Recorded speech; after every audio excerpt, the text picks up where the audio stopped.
स्वागत है आप सभी का। Good evening to all. आपका दोस्त और होस्ट सुनील शर्मा।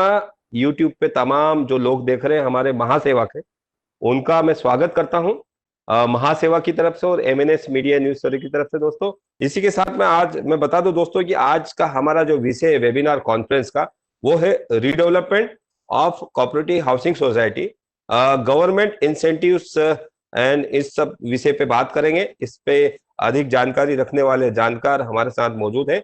आज के जो की नोट स्पीकर है mister S Parthasarathy, is the president of vice president of Mahaseva. और इस आज के विषय के मॉडरेटर हैं मिस्टर राजीव सक्सेना, जो टास्क फोर्स महासेवा के चेयरमैन है और साथ ही माई सोसाइटी क्लब के फाउंडर डायरेक्टर है, सीईओ है। उन दोनों का मैं स्वागत करता हूं आप तमाम बिहाफ आप जो पार्टिसिपेट है जितने, उनकी तरफ से दोस्तों। और मैं आज की इस कॉन्फ्रेंस का आगाज करता हूं। आज के जो विषय हमारा redevelopment of cooperative housing society, government incentives क्या है, इस बारे में मालूमात और तमाम जो जानकारी देने के लिए मिस्टर एस पार्थसारथी हमारे साथ मौजूद है, आज के कीनोट स्पीकर है। और इनके बारे में मैं यही कहूँगा, और हमारे जो राजीव सक्सेना जी हैं, दोनों के बारे में मैं यही कहूँगा कि दीपक बोलता नहीं है, दीपक जो होता है उजाला देता है, दीपक बोलता नहीं है, उसका प्रकाश ही उसका परिचय देता है। तो आप इनका परिचय लें इनके काम के बदौलत। ऐसे मिस्टर एस पार्थसारथी और मिस्टर राजीव सक्सेना का मैं स्वागत करता हूं। राजीव जी हमारे जो कीनोट स्पीकर हैं, और आज का जो विषय बड़ा महत्वपूर्ण है, इसके बारे में बताएं और आप इसको आगे टेक ओवर करें, हैंड ओवर करें। जी sir, Rajiv ji. Thank you Sharma ji. नमस्कार और सभी पार्टिसिपेंट्स का हार्दिक अभिनंदन, हार्दिक स्वागत आज के इस हमारे विशेष कार्यक्रम में। रीडेवलपमेंट ऑब्वियसली आजकल काफ़ी एक महत्वपूर्ण इशू है हाउस स्टडीज़ के लिए। और उसमें बहुत सारे हाउसिंग सोसाइटीज़ में लोगों को कन्फ्यूज़न रहता है, उनको काफ़ी जगह पे उसके बारे में समझना होता है, जो उसके स्मॉल स्मॉल क्लॉजेज हैं। एग्रीमेंट हम कैसे करें डेवलपर के साथ में, बिल्डर के साथ में, उनको किस तरह से शॉर्टलिस्ट करें, हमारे पास में क्या क्या बेनिफिट है जो हम इसको यूज़ कर सकते हैं सोसाइटी के बेनिफिट के लिए, इंसेंटिव जो हमारे इस चीज़ में है गवर्नमेंट के जो मिले हैं। तो ये सारे विषय पे हमारे साथ आज एक बहुत अनुभवी वक्ता है, जो क्वालिफाइड प्रोफेशनल है इस पर्टिकुलर सब्जेक्ट के बारे में। तो मैं स्वागत करूंगा मिस्टर पार्थसारथी सर का। पार्थसारथी जी is by qualification is engineer and also a student of law, and he's associated with the Maharashtra Society Welfare Association in this capacity of vice president of Mahaseva.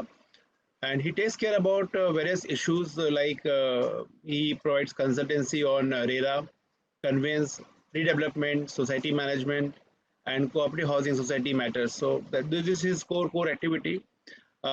He leads the RERA vertical of at RS Prabhu Associates, जो office है वहाँ पे उनका जो vertical है RERA के बारे में, उसको वो लीड करते हैं, कंसल्टेंसी प्रोवाइड करते हैं और उसके बारे में काफ़ी लोगों को सजेशन प्रोवाइड करते हैं। Legal drafting is one of his core competency, where he has the people in terms of drafting the legal matters, legal cases, suits.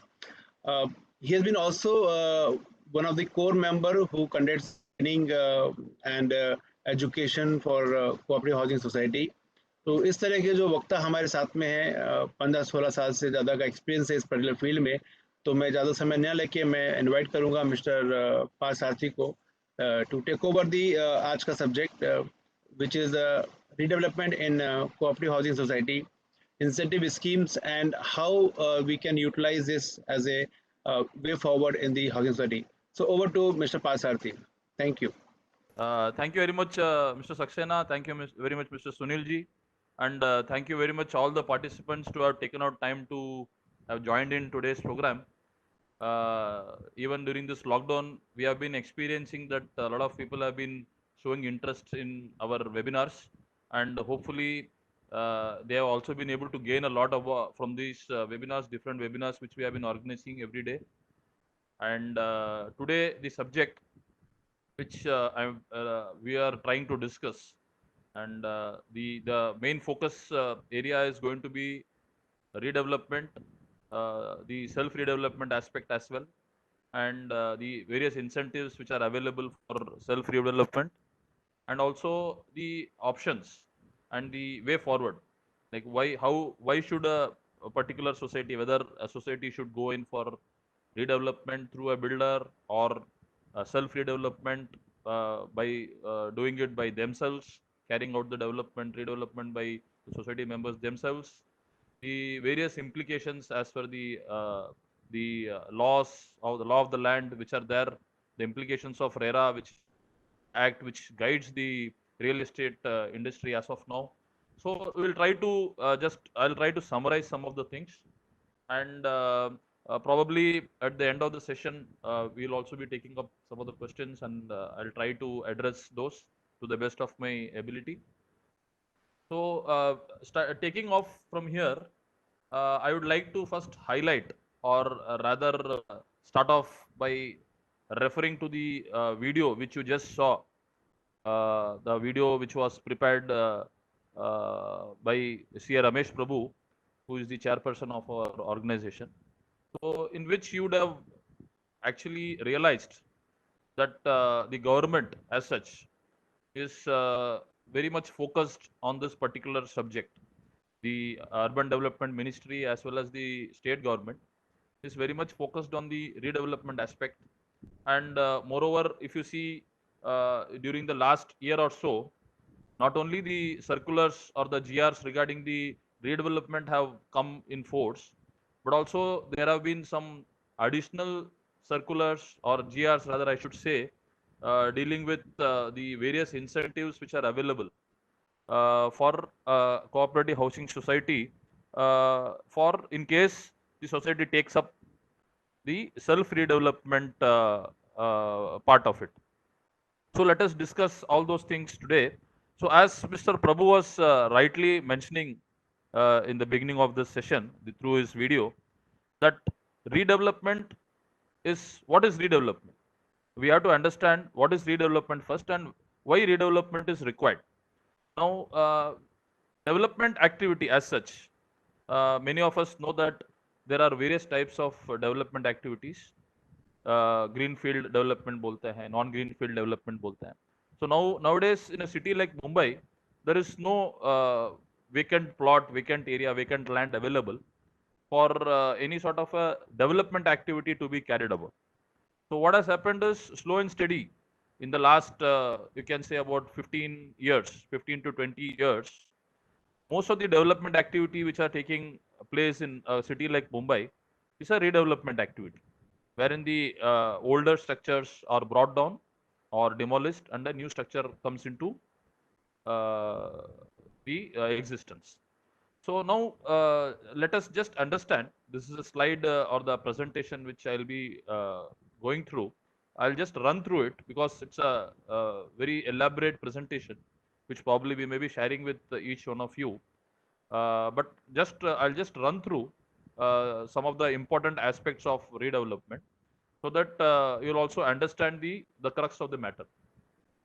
Now, if you see here, we are just now focusing, today we'll be just focusing on cooperative housing societies, private land cooperative housing societies. We are not going into the other aspects. We are just confined to the cooperative housing societies on private land. Now, what happened earlier? The cooperative housing movement itself, if you see in a city like Mumbai, it's about 105 years old. So the 105-year-old activity started somewhere in the year 1915, wherein the first cooperative housing society was formed in Mumbai. And what used to happen earlier was people used to come together, they used to form a society first, and then they used to purchase land, appoint a contractor to build. They all used to come together, raise money, put in extra money, whatever is available through loan, take the loan from their employee, through their employer rather, and then contribute towards the construction. So this was what was happening for a long time, for about more than 60, 70 years in Mumbai. And slow and steady, what happened afterwards is the contractors who were there, due to, if you see, the housing being a very basic necessity here, and Mumbai being a financial capital here, a lot of people started coming in. The urbanization started happening here. and the housing demand used to increase. Now the space was less, the demand was more. So what happened was people or the contractors who were appointed by the society, now they started actually trying to commercialize the whole business. Monthly maintenance to take care of the monthly maintenance and the rent which is given by the developer for the accommodation, the temporary accommodation. All these things taken into consideration, the output available or the area available for sale is arrived at, and this is the thing which is going to determine whether a builder or a developer is going to actually approach you or show interest in your redevelopment project. Now, assuming that there is enough juice in the project and a developer is interested and he is ready to come in, there is also another procedure which needs to be followed for appointing that developer.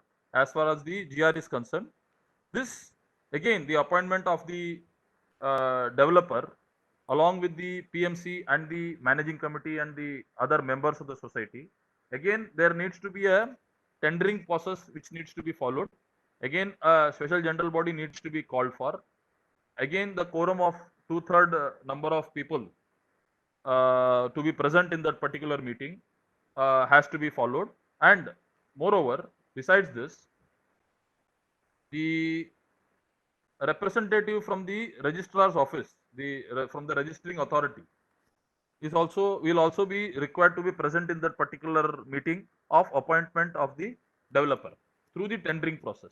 Now, what happens again here, the two-third quorum, which is again required for this particular special general body. What happens if the two-third quorum is not there? Now, if the two-third quorum is not there, then what happens is that the committee or the managing committee of that particular society will again postpone the meeting for 7 days and can call for the meeting again after 7 days. And even after 7 days, if the quorum is not available, then it is assumed that the society is, so the members of the society are not interested in going in for redevelopment at the currently or presently they are not interested in going in for redevelopment. So what will happen is for the next 3 months, they may not be able to call for any special general body meeting for considering the aspect or the agenda of redevelopment.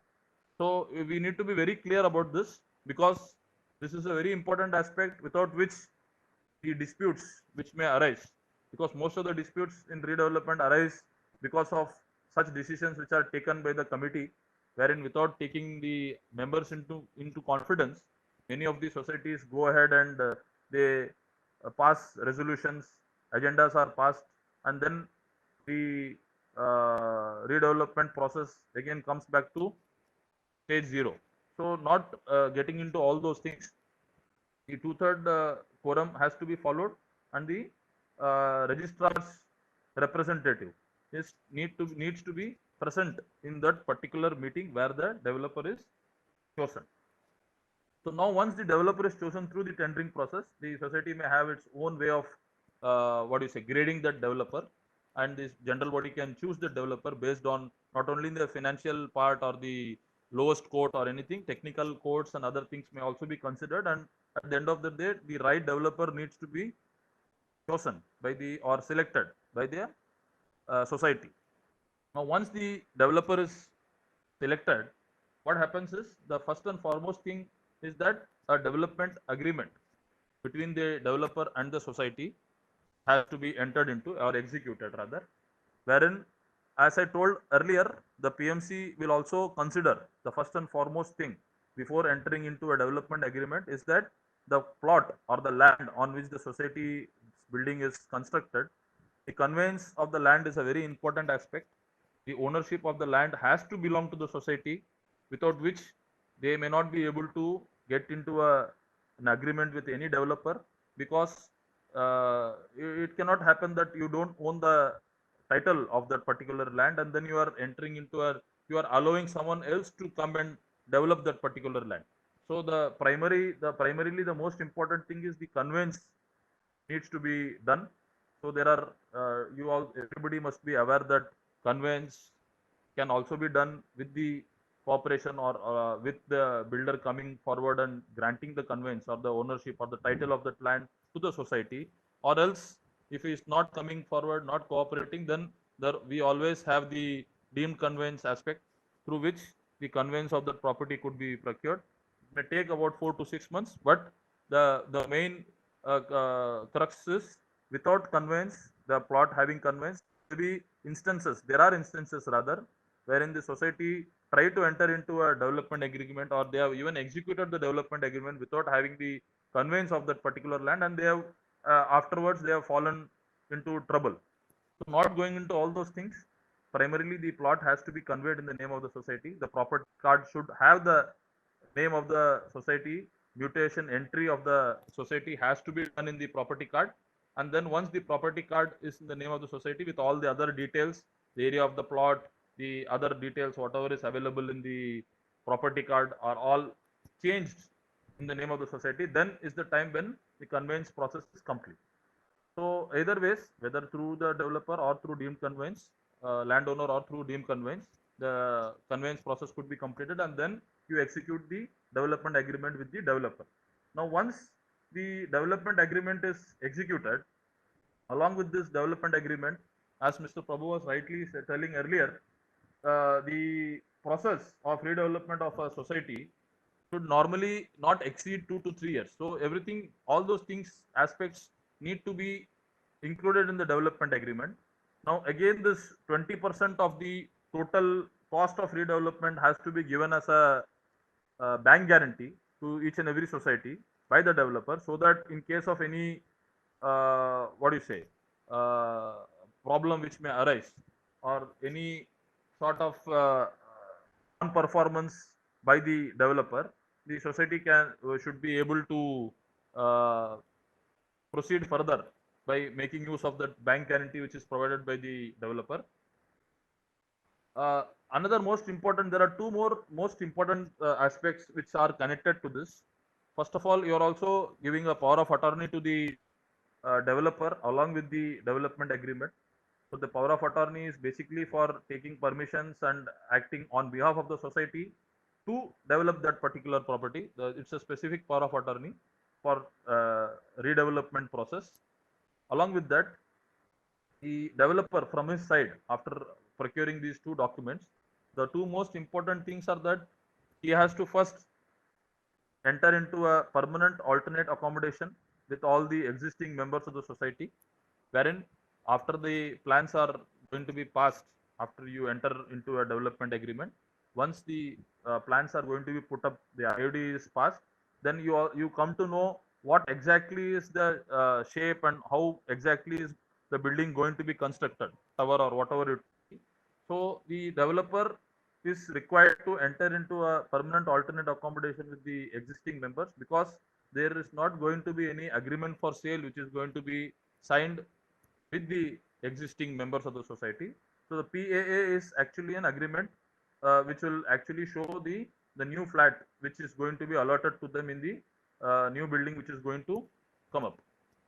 Secondly, the developer is also required to provide either a alternate residential facility or an accommodation to the members of the society, or he is required to pay rent on a monthly basis, whatever has been agreed upon as per the development agreement which has been executed. Now, taking all these things into consideration, the corpus fund obviously is another part of it, which always is there in the feasibility report. So combining the feasibility report, the development agreement, and all the other aspects taken into consideration, the society should move forward and then complete the process of redevelopment with the builder, taking all the necessary precautions with the PMC. The PMC, being a technically qualified person, will be responsible and should be responsible rather for taking care of all the principles or the whatever requirements of permissions which are required from the planning authority and other agencies and other competent authorities. So taking PMC together till the completion, the PMC's role starts when he is appointed in the special general body, and should end rather after the building is completed and the occupation certificate of the building is obtained. So the PMC's role should be from start to end. He should not be discontinued in between. And moreover, a very important aspect here once again is the fees which needs to be paid to the PMC Now, generally what happens is the society is not able to pay the professional fees to the PMC. It is generally taken care by the developer himself. Partha sir, आपका PPT नहीं दिख रहा है शायद नहीं, participants. PPT डाला नहीं है उसने, पीपीटी नहीं डाला है okay sir. Okay okay, fine, go ahead then. So the developer, the society, now what happens is in most of the cases, the society actually requests, or the agreement is made in such a way, or there is a agreement which states that the fees, the professional fees of the PMC needs to be borne by the developer. So, but the actual matter is, if the developer is going to pay the PMC, then the society cannot expect that the PMC is going to work as closely with the society, or what you may imagine, that whoever is going to pay the PMC is going to get the work done out of him. So, if most cases, whenever it is possible, the whatever arrangement you have with the PMC, whether in type of payment or in kind or other ways, it is a better practice always to have the PMC employed, or what do you say, associated with the society, rather than getting the PMC associated with the developer, so that you get the right output from that particular redevelopment process. So now these are the basic procedures which are what do you say, provided in this particular GR, which has been brought out by the Cooperative Department on 4th July 2019. Now, besides this, now all these processes need to be followed, and people have been following this not only since 2019, since 2009 when the earlier circular was out, and there are many cases wherein redevelopment process through the developer has come out in a very nice way. There are many buildings which have been redeveloped in Mumbai, and they have attained their completion and even got their occupation certificates. Now, the matter lies in the current situation, or I should say the current situation, the situation since the last 4 to 5 years, or the situation since 2013 or 14, wherein the real estate sector as a whole now was brought into a lot of government restrictions, regulations were brought in. There was, if you see, of late, from 2016, if we talk about coming in of the what do you say, the Notebandi which came in, demonetization. Then afterwards, the GST regime was introduced. Then came in the applicability of the Real Estate Regulatory Act, the RERA Act, which came into force since 2016. So all these things combined together, probably in a couple of months, couple of years, all these regulatory aspects came into force, and the real estate sector, which was mostly being operating on a very speculative basis, and more on a sort of an investor sort of a model, wherein a lot of investors used to invest in this real estate sector, and then they used to move out after getting their profits out of that particular project. So such kind of activity were not permitted or discouraged rather by the government, and then came the new era wherein the developers now had to follow a particular guidelines, or I should say they have to follow some rules and regulations, through which the redevelopment activity also was part of it, which suffered a major setback. So since, if you see, since 2013-14, after that, even wherein there are development agreements which have been signed, so most of the redevelopment activities have still not come into effect. The activities, still the buildings are not demolished even after the development agreement is signed, and builders are not coming forward. They are not interested even after getting the. There are various projects wherein the IOD is also been procured, but still the builder is not interested in coming forward to continue with the redevelopment project. Now, this, looking into all such aspects, what happened was the industry was also evolving. Now, this, again, the scenario of the self redevelopment, or the society redeveloping its building on its own, came into force. So people started thinking that if the builder is not coming forward, our building anyways needs to be redeveloped. Our building is in a dilapidated condition, or it is categorized by the BMC, or it needs to be demolished, whatever may be the case, or it is uh, uh, it has passed its age. Now we need larger houses. Our families have grown. Our parents have they have become old. They have the senior citizens. We don't have a lift in our society. We cannot climb up. We don't have an open space. There are no playgrounds, no swimming pools, no gyms. All these things, not having society, not having such facilities, they had to go in for some sort of a redevelopment activity. If the builder is not coming forward, then obviously the only other option left out with the society was to go into the self redevelopment mode.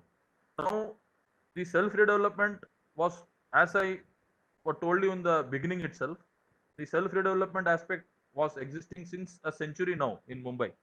As I told earlier, the housing societies earlier used to come together, form the society used to be formed, and they used to develop it. Though it was not redevelopment, it was development. Now the difference is that they need to bring down or demolish the old structure and then construct a new one. But there is not much of a difference. The only demolition part is different, but all other aspects remain the same. So now, looking into the industry and looking into the builders not getting involved with the redevelopment process, the societies now started venturing into the self redevelopment module. Now, self redevelopment module is also rather being encouraged by the government, and this particular process, now again after the introduction of this circular of redevelopment, which I even told you that most of the processes will remain same. The procedures of starting the redevelopment process and complete till the completion, most of the will remain the same even in case of self redevelopment.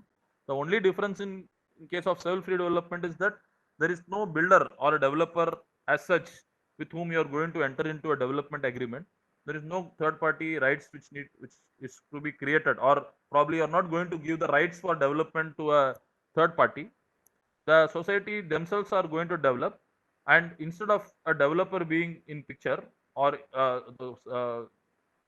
doing his role of construction, there is going to be a contractor who is going to be appointed here, and he takes care of the whole redevelopment process of the society.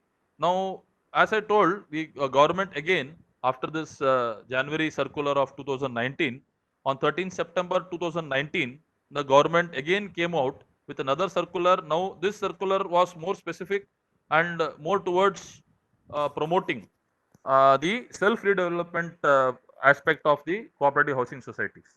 Now, uh, as the government also realized that there are many buildings which need to be redeveloped and builders not coming forward. So, what is the way by which the self redevelopment can be promoted? The only way is that because of the fact that the main aspect of any sort of a redevelopment is money, the finance aspect has always remained. Earlier, the builder or the promoter used to bring in the finance and then construct and then sell. Now, in case of self redevelopment, the money or the finance needs to be arranged by the society themselves. There are two aspects involved. One is the finance aspect, which the society needs to arrange for, and the second one is to appoint a contractor and construct it. Be able to, or they may not be equipped for going in for self redevelopment, but at least the process of going in for redevelopment should be taken. And on the other hand, if a society does not need any redevelopment, then for the sake of doing redevelopment, a society should not enter into any sort of a contract with any developer, so that whatever is available to them, they may also lose it and they may not have anything in their hand. So the society and the committee should be very judicious while taking decisions on redevelopment or self redevelopment. And moreover, after the applicability of the RERA in all sorts of development activity, in all sorts of real estate developments, the society, in case of redevelopment as well as in case of self redevelopment, they are part of the promoter fraternity. You are also, the society is also a promoter in the RERA terms. So you are also liable for all the activities which a developer is going to undertake, or the society in case of self-development, redevelopment is going to undertake. So you should be very careful while entering into such activities. You should employ a proper consultant. You should have a very qualified PMC, so that each and every aspects you would have seen in our earlier lectures, the last year and the last week and the week earlier to that, we have spoken about the applicability of all PMC's role and other things which we spoke about last Thursday and the Thursday prior to that. So taking all those things into consideration, the society should be very careful, and they should not violate, they should not come into any sort of compromise with the uh, society members, and take this redevelopment process in a very smooth fashion. So this is what I would like to say as far as today's topic is concerned.